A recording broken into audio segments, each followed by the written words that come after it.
Oke. Nah, ini ada pertanyaan dari Kak NBS. Saya seorang anak punya nazar mau benerin makam orang tua, tapi belum kesampaian. Gimana ya solusinya? Ya itu, mau diganti atau Berarti mau diganti, disegerakan. Ya, kalau bisa disegerakan, segerakan. Kalau mau diganti, diganti apa? Gitu. Jadi makanya teman-teman hati-hati. Hati-hati kalau mem-PHP manusia itu masih ada konsekuensinya dengan manusia ya. Nazar ini Anda mem-PHP Sang Maha gitu loh. Sang Maha di PHP berani-beraninya gitu loh. Mem-PHP Sang Maha gitu ya.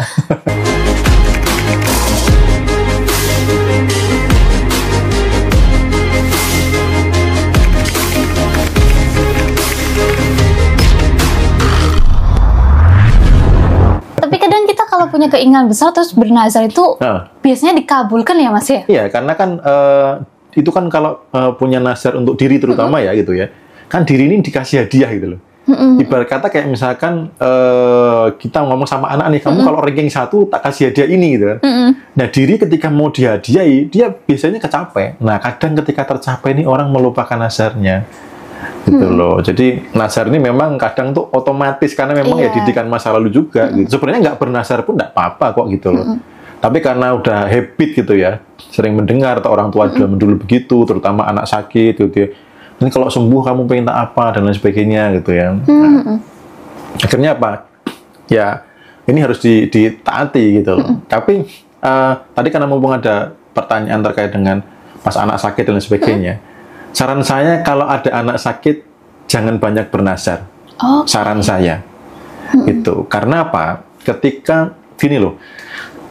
Anak itu kadang kalau dia sakit, orang tua yang awalnya kerja itu bisa libur. Yang awalnya sibuk mainin HP, bisa ada waktu. Yang biasanya makan nggak disuapin, disuapin. Yang biasanya minta apa nggak diturutin, pas sakit itu diturutin. Jadi bagi anak-anak tertentu, sakit itu adalah sebuah apa ya?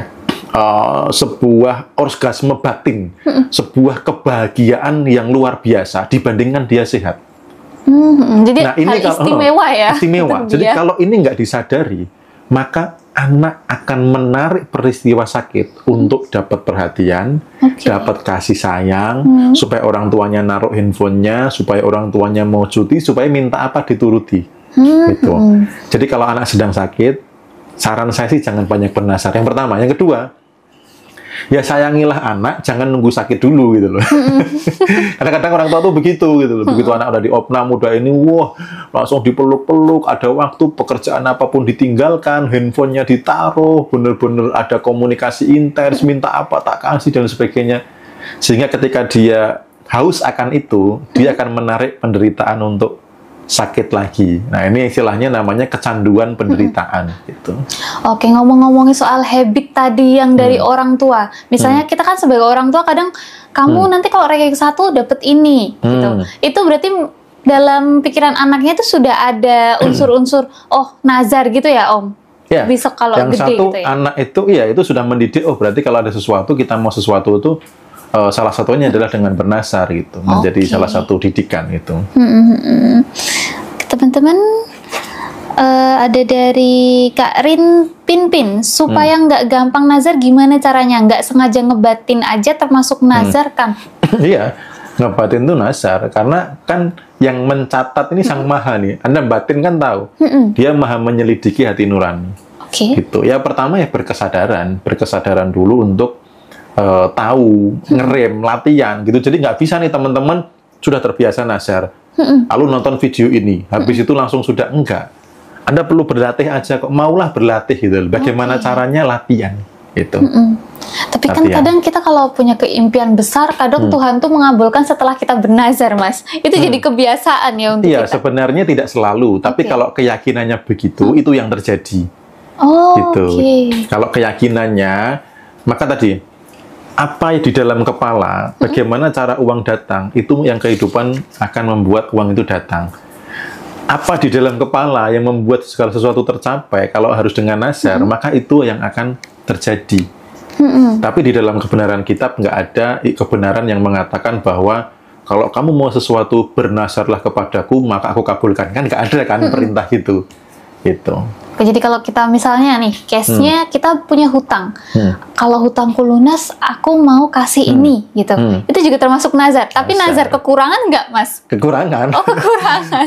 itu biasanya sulit gitu loh. Karena tadi kita bahas di awal tadi, niatnya didasari rasa kekurangan gitu loh. Oke. Jadi kalau kita punya hutang, gimana nazarnya, Mas? Berpikiran jauh lebih besar daripada hutang. Oke. Jadi misalkan hutangnya 50 juta, ya taruhlah uang 100 juta. Kalau aku dapat uang 100 juta, aku mau syukuran apa-apa gitu.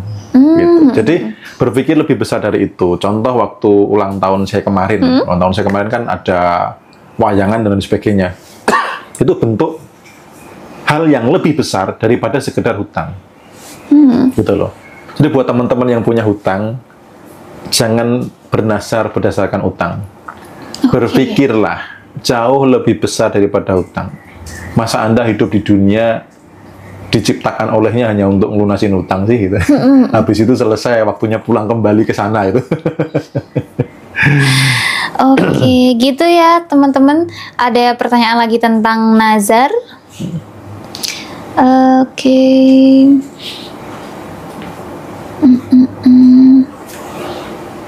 Nah, ini kita loncat lagi, Mas Bimo. Ada dari Kak Gabriel. Nanti saya lupa soalnya bacainnya. Cara mempertahankan sedang bervibrasi tinggi dan mindset berkelimpahan itu gimana ya? Tadi sempat dibahas ya Mas Bimo di awal ya. Mempertahankan ya. Yang pertama tuh poin utama adalah kesadaran. Anda tuh sadar betul dulu. Gitu ya. Karena masih ada orang-orang yang hidup tuh tidak berkesadaran. Tahu-tahu sudah maghrib. Tahu-tahu sudah tidur lagi, tahu-tahu sudah pagi, tahu-tahu sudah malam lagi, tahu-tahu sudah tua gitu kan. Jadi dia nggak sadar sedang hidup. Maka satu adalah berkesadaran. Yang pertama, yang kedua, bagaimana supaya bisa bertahan di vibrasi kelimpahan? Caranya simple, jangan memancarkan vibrasi atau energi kekurangan, gitu loh. Supaya di kelimpahan jangan memancarkan kekurangan. Udah sesimpel itu. Artinya apa? Jangan ngurumpi sama tetangga soal keluhan, jangan mengeluh secara sendiri, gitu loh. Jangan fokus kepada rasa-rasa kekurangan yang lainnya. Rilislah rasa-rasa benci, marah, dendam, cemas, khawatir, takut. Itu dirilis. Kalau Anda tidak memancarkan itu, otomatis Anda berada di vibrasi kelimpahan gitu. Karma, Mas Bimo. Tentang karma, ini bisa diputuskah?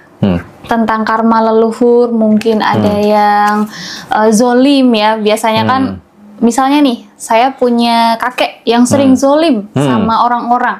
Itu saya terus dizolimi sama orang-orang. Itu bisa diputus nggak, Mas? Tapi kan pandangan orang-orang terhadap saya ini sudah buruk ya, karena kakek saya gitu. Bisa, sangat bisa. Gitu. Yang pertama, saya ingin menjabarkan karma dulu. Karena karma, ini kadang orang salah mengartikan karma itu jelek. Karma itu adalah konsekuensi. Karma itu bagian dari hukum tabur tuai. Itu juga karma. Karma itu ada karma baik, ada karma buruk gitu loh. Nah, ini kadang yang orang itu ketika bahas karma langsung ke arah buruk. Padahal ada karma baik. Contoh nih, tadi kan Mei misalkan ada peristiwa apa gitu ya, disolimi. Termasuk misalkan nanti Mei itu dapat rezeki tak terduga. Itu adalah karma baik di masa lalu. Nah, masa lalu ini bisa karena diri kita di masa lalu, bisa karena keturunan di masa lalu. Contoh karma baik keturunan dulu deh, kita bahas karma baik dulu ya. Zaman dulu, simbah-simbah gitu ya, mereka tuh pada prihatin, puasa atau doa untuk anak cucu. Entah untuk bejo swarga donya, untuk jadi raja, untuk berkelimpahan, atau sukses dimanapun berada. Nah, ketika orang tua ini sudah berpulang, atau simbah ini berpulang, karma baik itu masih ada. Doa-doa itu masih ada. Gitu. Jadi, saya jelaskan dulu karma, supaya teman-teman tidak mispersepsi. Karma itu ada karma baik, ada karma buruk. Detik saat ini teman-teman ngapain, kehidupannya seperti apa, dapat pasangan yang seperti apa, rezekinya seberapa, itu dampak dari karma masa lalu. Bisa karma diri sendiri, bisa karma di keturunan sebelumnya. Itu. Apakah bisa diputus? Sangat bisa. Gitu. Sangat bisa. Berarti karma itu nggak pasti ya dari orang-orang ya, orang-orang kita terdahulu ya. Iya, bisa diri sendiri. Oh, bisa diri sendiri. Iya, misalkan sebelumnya, misalkan ada yang zolim, nggak harus ke keturunan berikutnya, dirinya pun bisa kena karma gitu. Oke. Nah, ini ada pertanyaan dari Kak Neng, apakah nikah berulang bagian dari karma, Mas? Apapun itu, detik ini adalah karma di masa lalu. Ya nikah berulang sama. Nikah berulang, gagal nikah, itu juga bagian dari karma di masa lalu. Anda sekarang kaya berkelimpahan, itu juga karma di masa lalu, tapi karma yang baik gitu loh. Oke. Jadi detik ini Anda hanya menuai apa yang Anda tabur di masa lalu. Itu. Bagaimana cara kita itu tahu itu karma? Itu balasan dari karma, Mas Bimo? Semuanya sih, semuanya itu karma. Oke, jadi tanpa kita perlu tahu, itu karma. Kita sekarang dapat pekerjaan seperti apa, dapat rezeki seperti apa, punya teman seperti apa, punya pasangan seperti apa, berada di lingkungan seperti apa, itu semuanya karena karma di masa lalu. Karma itu adalah konsekuensi. Detik ini hidup Anda adalah konsekuensi dari apa yang Anda lakukan di masa lalu. Maka besok mau jadi apa, Anda membuat karma baik apa detik ini. Anda menabur apa detik ini, Anda sudah memberi apa detik ini, itu yang menentukan kehidupan Anda ke depan, gitu loh. Jadi semua itu about karma. Oke. Cara memutusnya, misalnya kita pernah berperilaku gak baik nih sama orang-orang, cara memutusnya gimana, Mas Bimo? Apakah kita harus minta maaf ke orang itu kalau masih hidup, masih ada, masih bisa kita temukan, ataukah bisa dengan puasa atau yang lain, Mas Bimo? Ya, itu tergantung karmanya ya, tergantung peristiwanya. Beda case, beda cara mutusnya gitu. Kalau misalkan itu karmanya karena diri, ya segera rilis nih rasa bersalahnya. Misalkan pernah misalkan minjem nggak segera dibalikin, ternyata rezekinya seret, ya sudah prioritaskan untuk ngembaliin dulu. Contoh nih, minjem ke orang yang nggak pernah nagih, biasanya itu kan dilupain ya. Dia sudah kaya nih gitu. Tanpa disadari rezekinya sekarang seret, tanpa disadari ketika dapat uang sering apes. Karena apa? Ada karma di masa lalu, ada konsekuensi di masa lalu nggak diberesin. Nah, cara mutusnya yang pertama adalah ya prioritaskan untuk bayar utang orang itu gitu loh. Ini kalau karma yang diulah kita sendiri, sebenarnya itu cara mutusnya kita tahu. Yang kadang yang tanpa disadari adalah kalau karma itu dari keturunan sebelumnya. Ini yang kadang orang belum menyadari akan itu.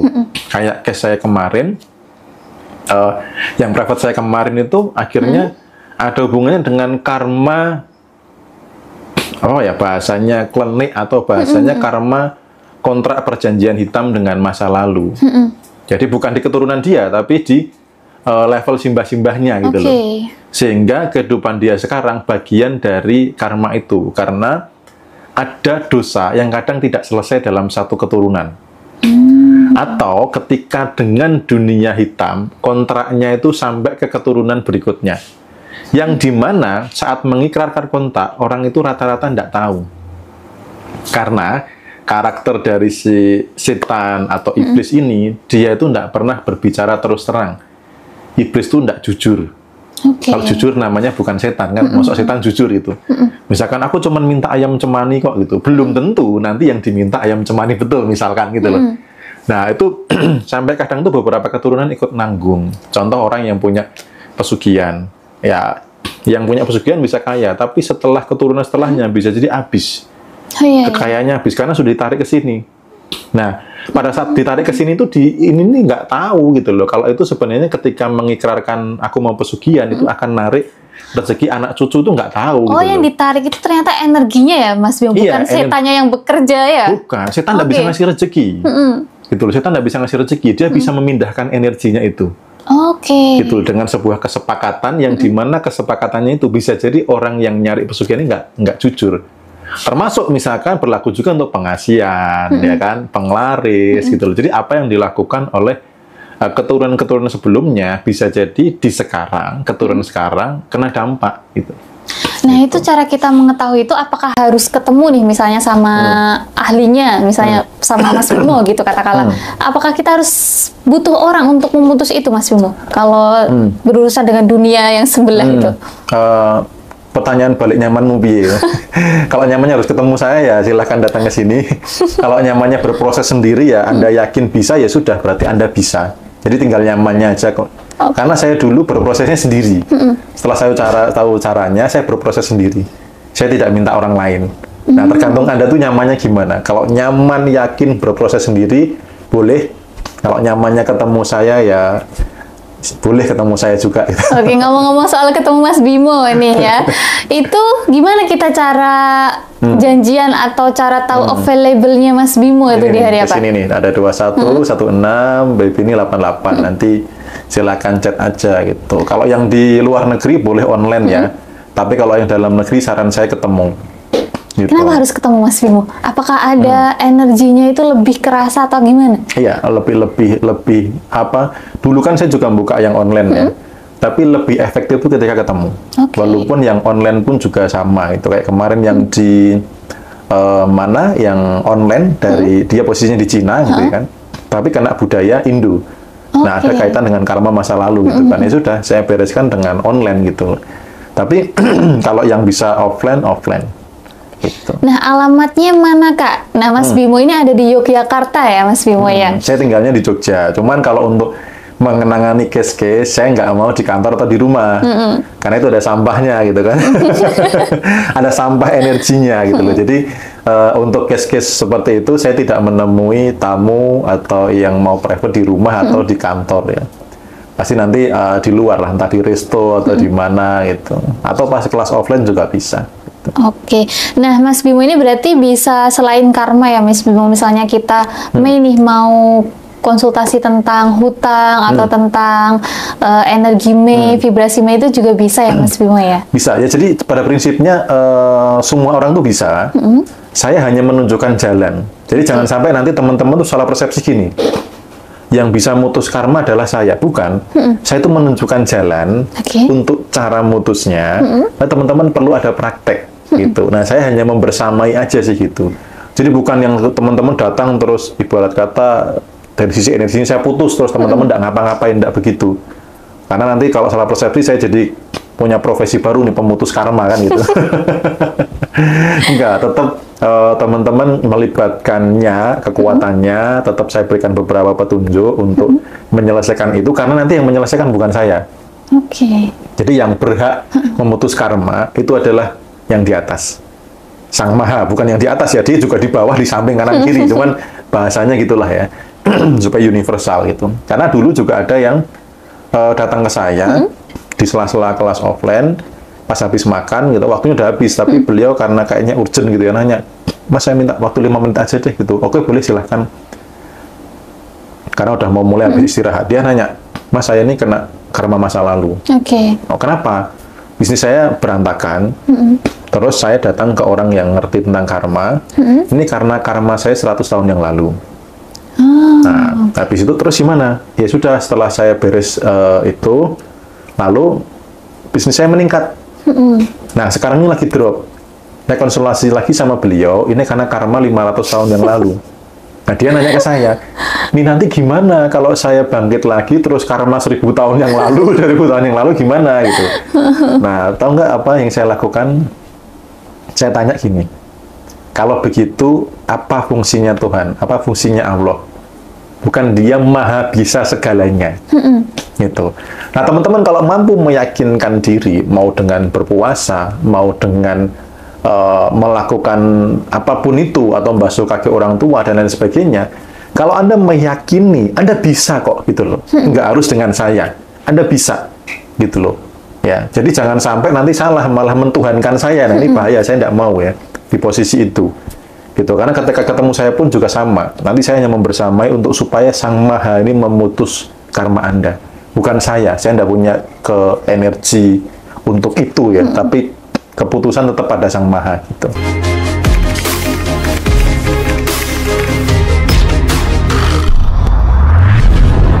Dari Kak Yuk Belajar Bareng, bagaimana caranya agar kebocoran itu bisa tertutup kembali dan energi baik bertambah? Apakah dengan stop komen dan terus tingkatkan rasa syukur, atau ada yang lebih baik untuk dilakukan Mas untuk kelimpahan? Jawabannya ada di buku Ripen ya, yang terkait dengan kebocoran energi, karena lumayan banyak. Jadi teman-teman kebocoran energinya, caranya bagaimana ada di buku Ripen terkait dengan kebocoran energi supaya energi Anda itu terjaga kuat dan mengalir ke tempat yang tepat gitu. Karena kebocoran energi itu kan gini, energi mengalir ke arah atensi. Nah, ketika atensinya itu berantakan kemana-mana, contoh ketemu orang ngobrolin keluhan, terus kemudian nonton berita-berita negatif dan lain sebagainya, akhirnya apa? Energi itu terlepas ke sana gitu loh. Nah, yang tadi pengen uang misalkan 1 miliar atau berapa, ini jadi atensinya jadi melemah. Energi yang buat narik nominal 1M jadi kecil. Karena apa? Yang lainnya sudah kebuang. Gitu loh, sudah kebuang. Nah, supaya utuh kembali itu di bab buku Ripen ada gitu. Di bagaimana mengatasi kebocoran energi itu di bab 12. Ya, di bab 12 itu ada, nah, kebocoran energi itu karena apa saja, lalu latihannya apa saja. Salah satunya adalah pantau pikiran, jadi waspada, sadar betul akan pikiran yang muncul, kemudian batasi konsumsi informasi negatif, ya, dan lain-lainnya, termasuk juga kalau teman-teman belum kuat, hindari lintah energi. Nah, lintah energi itu yang di video saya yang terakhir, yang terbaru, ya, itu ada tuh di video di TikTok, itu saya membahas tentang lintah energi, karena itu juga nguras energinya lumayan gitu. Oke, jadi kelimpahan ini poinnya juga tentang menjaga energi ya Om. Betul. Untuk tidak tercecer ke sana kemari, untuk yang tidak perlu yang gitu tidak ya? Perlu gitu. Misalkan nih tiba-tiba ada tetangga datang ngajak gibah tentang apa, ini kan energinya Anda nggak sadar, energi Anda tuh ngalir ke sana. Gitu. Maka di konten saya yang kenapa orang miskinnya awet, karena mereka tidak pernah mengalirkan energinya ke arah kekayaan. Kalau ketemu mereka ngeluh, ngomongin kejelekan tetangga, gibain orang gitu ya. Pernah nggak mereka berbicara, ini cara gampang ngasilin uang dari mana? Ngerjain apa lagi yang bisa menghasilkan uang? Gimana lagi yang dari rumah bisa menghasilkan uang? Kan mereka nggak pernah membicarakan itu. Energinya nggak pernah mengalir kekayaan, pengen kaya, nggak bisa.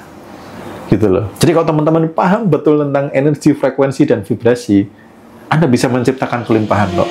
Oke, nah ini teman-teman hati-hati ya, yang kalau ketemu circle-nya terus adu nasib gitu ya, Mas ya. Adu nasib, siapa yang paling menderita gitu ya. Oke, nah ini kelimpahan pertanyaannya sudah selesai dari teman di YT. Saya baca di bukunya Mas Bimo, ini ternyata nazar itu penting banget ya Mas Bimo. Kita nggak boleh ngelupain itu ya ternyata ya. Betul, betul. Oke, teman-teman, gimana kita bahas nazar? Teman-teman biasanya kalau lagi dalam keadaan down terus bilang, kalau aku berhasil aku bakal gini, itu termasuk nazar ya Mas Bimo ya? Termasuk nazar. Oke, termasuk nazar. Jadi teman-teman yang mau bahas nazar bisa komen, bahas dong yuk. Tuh. Karena aku penasaran nih Mas Bimo, nazar itu kan kita kadang nggak sadar ya, misalnya kita lagi down terus nanti kalau aku bangkit dari ini aku mau kasih ini ke anak yatim gitu, tapi lupa dan kita nggak sama sekali nggak inget itu gimana cara ngingetnya gitu. Oke, siap ya. Nazar memang kalau dia nggak ketepati itu menjadi salah satu penghambat kelimpahan gitu. Oke. Iya, penasaran. Oke. Cuma satu kok yang penasaran kok. Saya juga penasaran. Ini hostnya penasaran. Jadi teman-teman yang komennya cuma satu tetap saya bahas ya ini ya. Yang penasaran tetep layarnya dulu ya. Tetep layarnya. Jadi silahkan ambil palu. Nah, ini infonya ditep-tep pakai palu ya. Tok gitu. Yang semangat ngetep-tepnya, kalau ngetep-tepnya semangat pakai palu, nah nanti kita bahas terkait dengan nazar gitu. Oke. Nah, ini ada nazar dan puasa Kak, saya juga penasaran Om, kalau lupa gimana? Oh banyak ya Mas Bimo, gak cuma main aja. Oke teman-teman yang mau bahas nazar bisa drop dulu komentar untuk pertanyaan-pertanyaannya. Nah, nazar, tadi Mei udah nanya, gimana kalau kita lupa Mas Bimo? Ya, jadi nazar itu salah satu bentuk dari kejujuran spiritual. Kalau Anda mengabaikan nazar, berarti Anda sudah nggak jujur. Gitu. Ketika Anda bernazar, Anda sadar nggak Anda berjanji ke siapa? Ke Tuhan. Ya, ke Tuhan, ke malaikat, ya, ke yang tidak kelihatan. Gitu. Artinya kadang nazar itu juga bisa dengan orang. Tapi ada yang tidak kelihatan yang mencatat itu. Oke. Bahkan kadang orang bernazar pun nggak ada orang, artinya ada sedang berjanji dengan siapa. Nah, padahal yang dijanjiin ini, berjanji dengan siapa ini adalah sang penentu sebuah rezeki, sebuah kelimpahan. Gitu.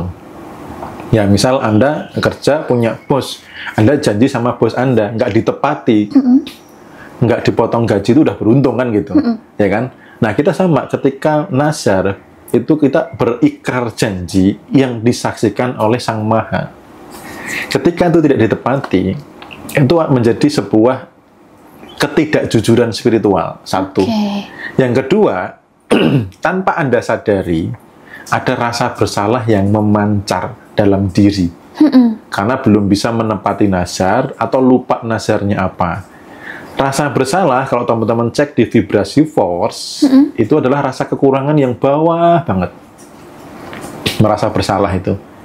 Nah, kebayang kalau misalkan mau menarik kelimpahan dengan rasa kekurangan, ini berat. Gitu loh. Karena energinya bergerak di frekuensi kekurangan. Gitu. Jadi nazar ini kalau tidak ditepati, satu, Anda sudah berbohong dengan Sang Maha, Anda tidak jujur dengan Sang Maha. Yang kedua, bisa muncul perasaan bersalah yang terus-menerus. Tanpa Anda sadari, dia mancar. Gitu. Jadi nazar ini kalau lupa gimana? Nah, kalau lupa, Anda bisa menggantikan dengan nazar baru. Gitu. Jadi dengan niat, dengan kesepakatan bernazar baru bahwa ini tak lakukan untuk menggantikan semua nazarku yang sudah lupa, nggak sadar dan lain sebagainya, semuanya saya gantikan dengan ini. Habis itu doa, ya Allah ya Tuhan, mohon diterima peristiwa ini untuk menepati nazar. Misalkan apakah sedekah gitu ya, apakah apa gitu ya, atau membuat nazar baru, itu teman-teman bisa dilakukan gitu. Dan Allah Tuhan Maha tahu kok gitu. Ibarat kata kita salah sama bos, sorry ya bos, lupa, ini sebagai pengganti. Apalagi ini bukan cuman bos, dia Maha Pengasih, Maha Penyayang gitu ya. Jadi ketika melihat upaya Anda yang untuk membenahi ketidakjujuran ini, maka itu pun juga akan diterima.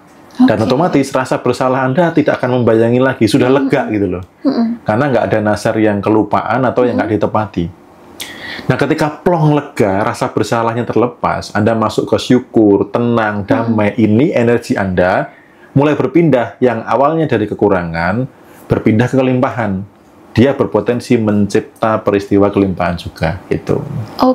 Nah gantinya itu apakah harus besar, Mas? Oh, misalnya harus, aku mau 10 juta untuk anak yatim. Apakah nominal atau gantinya itu harus besar? Pertanyaan balik, nyamanmu piye? Ini tergantung niat juga ya, Mas? Niat. Karena gini, misal nih, pengen besar tapi nggak nyaman, terkesan memaksakan, ya ini Anda dinilainya vibes-nya nggak oke gitu loh. Anda memaksakan gitu. Ibaratnya bosnya udahlah nggak usah terlalu tinggi-tinggi gitu loh. Yang penting kamu sadar, kamu minta maaf, sorry, dan berjanji memperbaiki atau langsung ada action, itu yang dilihat bukan nilainya gitu loh. Tapi kalau misalkan nilainya terlalu kecil, Anda juga bisa jadi nggak nyaman. Kok terlalu kecil banget sih? Misalkan nazarnya akhirnya misalkan ya sedekah 2.000 aja lah ke kotak amal gitu. Anda kan bisa jadi tidak nyaman gitu loh. Nah, maka balik, nyamanmu piye gitu. Nominalnya berapa? Ya nyamannya Anda berapa. Begitu klik aku sekian, nyaman, dan aku optimis bisa menggantikan nazar yang lupa dan sebagainya, lakukan itu gitu. Nah ini ada pertanyaan dari teman DJT, dari Kak Amite Fendi. Apakah nazar yang kita lupa bentuknya apa yang kita ucapkan dahulu karena terlalu banyak, apakah bisa dibatalkan? Nah, dibatalkan ini bisa nggak? Ataukah harus diganti, Mas? Diganti sebaiknya, diganti, bukan dibatalkan. Iya, karena kalau dibatalkan itu menyakitkan nggak sih, Mai, kalau sesuatu yang batal gitu ya? Sakit dong. Sakit kan gitu. Daripada dibatalkan, mending diganti. Ya, contoh misalkan kayak nazar ke anak-anak. Nanti kalau ayah dapat THR, kita ke mall beli ini ya gitu. Nah, kalau sama-sama anak dibatalkan, itu rasanya gimana? Aduh, sorry, ini ada ketanggungan ini atau apa yang membuat akhirnya nggak cukup nih kalau untuk beli itu di mall gitu ya. Akhirnya kalau dibatalkan, kan anak pasti sakit kecewa. Iya, betul. Tapi kalau diganti, ayah ganti ini aja ya, gitu. Biar kita bisa ada budget untuk yang lain, kita belinya di pasar aja, yang penting bagus gitu, misal gitu. Nah, Ini kan lebih diterima gitu loh. Jadi kalau yang lupa jangan dibatalkan. Saran saya tetap diganti gitu. Oke, jadi nggak bisa dibatalkan ya? Iya, sebenarnya bisa aja sih kalau mau tanggung risiko ya. Jadi nazar yang Gitu. tidak ditepati ini sebagai batu sandungan ya Mas Bimo Batu ya? sandungan, betul. Oke, nah ini tadi ada pertanyaan dari Kak Adam Amron. Aku pernah bilang pas anakku sakit kalau dia sembuh aku mau resign. Apa itu juga termasuk nazar, Om? Iya, nazar. Itu sama, saya juga punya nazar waktu itu. Sebelum anak saya bisa berbicara, saya harus resign. Oh, Karena saya tidak mau dikomplain oleh anak saya. Karena kerjaan dulu saya menguras energi, menguras waktu. Itu kalau berangkat harus sebelum matahari terbit, kalau pulang harus setelah matahari terbenam gitu. Jadi kalau pulang masih ngelihat matahari itu kesalahan. Jadi terlalu sibuk. Bahkan di rumah pun masih dicari-cari bos, ngerjain laporan, ditelepon ini tuh, bahkan libur aja. Saya kalau bercandaan sama temen tuh libur aja tuh gini, handphone tuh dilakban sama pipi itu. Karena memang nggak bisa gitu loh. Cuti pun juga sama gitu loh. Harus tetap on call dan lain sebagainya. Jadi saya waktu itu punya nazar bahwa sebelum anak saya bisa berbicara, maka saya harus sudah resign. Itu satu. Yang kedua, ini anak pertama ya contohnya. Setelah anak saya bisa berbicara, bisa ngomong, saya akan kenalkan hewan-hewan di kebun binatang. Gitu. Nah itu dilakukan gitu loh. Jadi nggak ada rasa bersalah yang menghantui. Gitu. Jadi kalau misalkan anakku sembuh aku mau resign, nah kalau bisa dituruti, lakukan. Kalau tidak memungkinkan, ganti dengan nazar baru. Itu.